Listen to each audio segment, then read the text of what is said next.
Welcome everyone to Candid Conversations with Caroline and Chris. This is our new episode and we're quite excited to have you here today. Caroline, what do you think? How are you feeling today? I'm feeling very excited because we've not shot together in 3 episodes or so. Yeah. There's a period of time we did a bit on grief and that was a lot of guests. a lot of guests that came in. The last one, it was really about the way the emotions that the ladies expressed, and then the episode with Sangolo was also nice. Where people shit.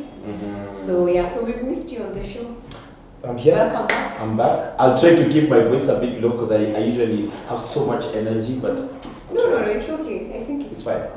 Yeah. So today our episode is talking about foreheads.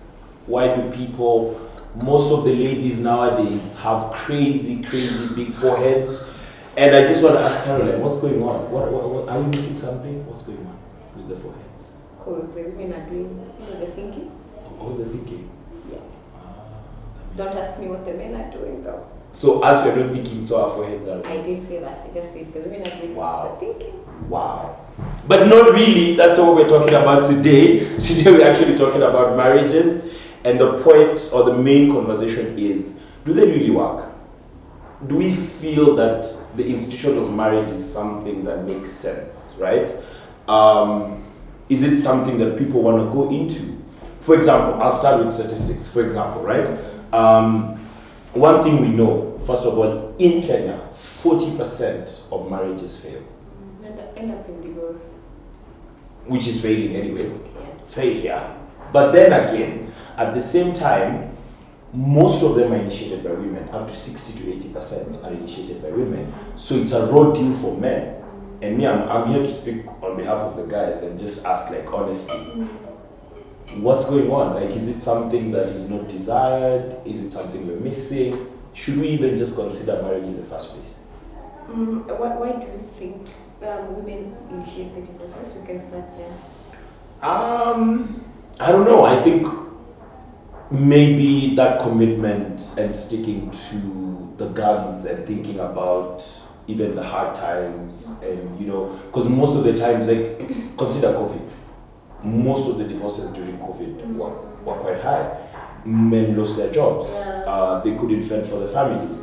So we are seeing a trend somehow that when things are tough, the divorce card is pulled. It's high. So 2 things. So the first part, women initiate divorce more because of women tend to be more emotionally attuned and more emotionally intelligent than men. I'm not saying men are not, but Sure. more, because women are more empathetic, they're more in tune with their emotions. So the more they are attuned to their emotion means that they will bring up the issues more. So if we're in a situation and something is, not sitting well by me, chances are I'll bring it up more. So you can imagine, towards the end of a marriage, it means that the woman would approach a lot of issues more, and it looks like she's the one who's walking towards the gate and outside the door. But ideally, she's just trying to, this is what is happening, I think we should talk about it. Men, on the other hand, because of the being very analytical and everything, they would want to run away from these problems until it's really bad. So it's not an issue of men don't want the financial perspective more. And no, there are other issues. And I'm not saying that finances don't break up marriages. They do play a role. And the second thing, during COVID times, it's true. The financial, of course, even the statistics for depression and mental health disorders were quite high around COVID times, yeah. But I think also it's because people had to stay in the house. Look at it this way: we met, but dated for 2 years. When you date someone, you get to know parts of them, but it's not the same as living with someone. Right? Whole dynamic. Right. We have different reasons for getting married. I'm getting married because I'm 28 and my biological clock is like TikTok. Yeah. You're getting married because I've gotten a good job, I'm stable, and my mom is where the grandkids. Right? Yes. So we're getting married for very different reasons. Then COVID comes, remember, work takes so much of your time. How many hours do you spend at work? Yeah, for sure. The whole day you can be tired. Right? So let's say 10 hours because going to work, everything. So around 10 hours. So now we're in the house for 24 hours. I get to look at this person and I realize, oh my God, I don't even remember dating this dude. But shouldn't it be the opposite? Like, since we are closer and we are together more, we should be even wanting to spend time. I'm a new movie. No, this no. is a movie I'm talking about. Thank you. Remember the premise. I got married because my time was ticking. Yeah. You got married because it was convenient for you to get married at this time. So the first chick who ticked several boxes here and there, Yeah. she has a good job, comes from a good family, looks like she's fertile. Okay, I don't know if men look at those things, but I'm just Probably. imagine, yeah. Probably. You know, she's pretty enough for me. Yes. I think my kids. Mhm. Look at those things, and then you. You're like, let's do married. it. Yeah. Mhm. So looking at that, I'm basing it on that premise. So of course there are other situations where people actually got to know each other, stay together in the house, and things worked out differently. Remember, people have also different levels of frustration tolerance. Yeah. So there are people when they are stressed, they really are. It's hard to stay around them Yeah. because of how they handle stress. So what if when we were dating for the 2 years and when we got married maybe the first 2-3 years, we never really experienced high level of stress, specifically financial stress. Yes. Now we are both in the house, we are trying to manage our savings, looking for the next meal. You can imagine how strenuous that can be. But you see, when you said it looked like the women ran away because the man does not have money anymore. Mhm. But no, it's deeper than that. It's deeper than that. Going back to that conversation. So, from that perspective, I do get that it's, you know, the legally binding things. We need to really take that, the seriousness that it deserves. So, and then from the previous conversation we had also about the different views that men and women have for marriage. Let's talk of it from a guy's perspective. Like, if the divorce happens, you know, part of whatever I have, we split, right? I was even looking at that conversation of like when you're in the old age and you're by yourself, and you know, the institution of marriage is probably something that will hold you and keep you going. Actually, I've seen that even the rate of living like life, people who live longer, Life expectancy is higher for those who are married than those who are single. Yeah, and I would base that on now outside of marriage. First, we heal in communities. We thrive very well in communities. So we might want to isolate ourselves and become very westernized and want to, but at the core of it all, there's a reason, even when we go back to our African ancestors, there's a reason why people stayed the way they did. Like, there were communities, everybody was supposed to handle this, and things were better that way. Yeah. Right? But now we come in and everyone wants to do something. I'll give an example of and why I support marriage. When you look at sole parent homes, and there's nothing wrong with that, With that, I'm of just course, saying yeah. it means that this parent who's there, whether it's the man or the woman, they have to stretch themselves so thin. so thin. So it means that there are things that the child will miss out on. Because if they're trying to hustle, make the paper, and not Still support the really physically children, being there, yeah, it's and tough. support, you see. So, but if people are, make things work, everybody has a role, because every parent has an individual role to the development of a healthy child. So we need each other. Yeah, so back to your first question where, you sip your mojitos and do whatever. Yeah, and chill. Yeah, and have a good time. Have a baby mama somewhere and unatuma child support na mtoto wako sawa. Yeah, most guys are doing that by the way. Unachukua Sundays and everything. But don't you think if you were to project that in the next decade, how will that look like? We will adjust because humans are very, we tend to adjust and, when we're very resilient to change, but will that be ideal? Most people won't see the point of it anyway at that time. And probably will not even see the need to have to even be in marriage, and people will just decide, you know what? So I think we'll be moving further apart compared to coming closer. And bringing me to actually the next point, which is part of the reason why some of these marriages right now are failing. What do you think could be the cause? Other than, of course, that conversation you mentioned earlier. I feel like also, as the guys, I quote unquote, the feminist movement is coming in, making it seem as if there's a lot of empowerment, ego, power dynamics happening, and most of the men want to step back from all that.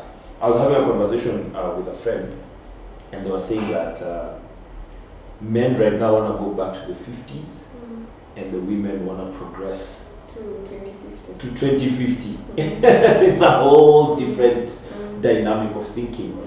And I want to maybe just pick your mind on this and to think through, now that women are also, providing, making money, and now the dads are being told to do a bit of taking care of the children, stepping in on other roles that women used to play to make this new institution of marriage work. Do you think it's possible? First, you've asked 2 questions in one. Yeah. So the first one was when you talked about women, the roles of women and men, and all those things. So I'll answer that with a question. If the men feel like they need to step back because the women are doing too much, they're taking up these roles and everything, don't you wonder if the men were taking up their roles as they're supposed to, would the women need to do these things? But Do you see the do. cycle? No, they don't. So we're saying right now, most guys If don't. you find a community where all of a sudden the women are paying the bills, doing everything, holding fort, it means that someone has failed somewhere. Failure, that's where we go back to again. So Because naturally women are soft, we are nurturers, we make things grow, we tend to the garden. That's what we do. So when you see me going all up and going to the factory and taking things, somebody's not doing that. So the ladies are stepping up to the mantle. Yeah. So when the men say, "Oh, we're taking a few steps back because these women are too much for us," something's off. We need to investigate this and find out what's really happening. Naturally, I'll take an example of when you're around your maybe female friends and check when something is brought to the table and you're scenario 1, you're just seated back. You notice the women, they take care, they ask the waitress, they'll handle business. They'll take charge. But if you sit at the middle and take charge, the women will relax and step back and let you handle it. So that's my answer. First question. You wanted to say something? People are saying it's the whole conversation about most of the sons being raised by single mothers. Do you agree also on that? Just to build up on that. That's a sensitive one because also again that shows you a structural issue. Goes back to what we said in the beginning. Because why these mothers raising these children by themselves. So again, oh my goodness. You see it. It's there. So it's not a blame game. We need to step away from the blame game conversation and start really thinking about what's important. And then, okay, so based on what you've said, there's an element of like hard work, commitment. We have to really put in our efforts together, make things happen. So then why? That's the question. Like, why don't I just chill, make my money, sip mojitos on the beach, and Sounds really nice. Exactly. That's what I've been trying to say. Like, the why factor is missing, like the essence of why it's even began in the first place. Even we were having that conversation earlier with some friends, like we involved the government. There's even signing some contracts, legally binding contracts. That is the basis of what people use as a reason for us to be together. What's the essence of it? I'll pose a question for you before I respond. Why do you think people make it legal? I don't know, honestly. If me and you have decided to be together, what does that have to do with anyone else? So let me say something. I believe in marriage and I believe it's an institution. Can we run an institution without guidelines, without rules, without all those things? No, you can't. Yeah. There has to be a system, a structure in place. Exactly, and where do we put systems and structures? For example, right now you are to get a job opportunity with someone or a contract. Won't you ensure that you sign to protect yourself? Yeah. So when you look at marriages, when people are making it official, there's this talk about, sasa nimeenda kujifunga kabisa, it's for the woman. Pingu za maisha. No. It actually is supposed to protect the two of us. Yeah. And if we're in a situation where we have not made things official like that, there's a level of accountability that lacks. How do I hold you accountable to a certain level? You're no longer if it's just so open. So ninakuita to husband, but there's no. You're still behaving like any other person. How do I hold you accountable? How do you hold me accountable? So there are a lot of loopholes. So kwa hiyo department hakuna kuleta emotions. We're serious business. Yeah. System. So, like we've gone up and up. Yeah, so you have to look at it from that perspective. Okay. Of course, there's a traditional perspective which it's cultural. So these are things that we're supposed to do and like a mahari and all that. That's a whole topic on its own. But I'm just saying, when you think about who signed papers and everything, just to look at it from a point of it's an institution, and we need those guidelines and everything too.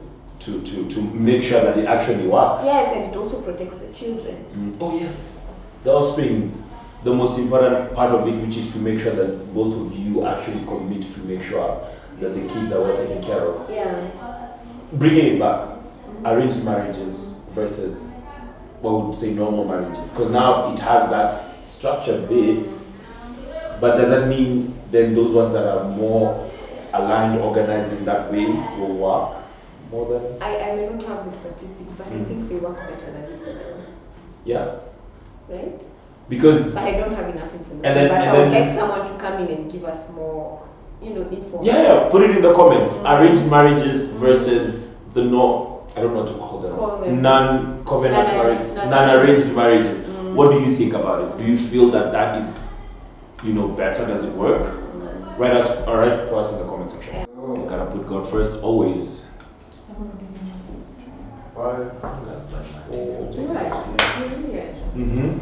3, 2, go.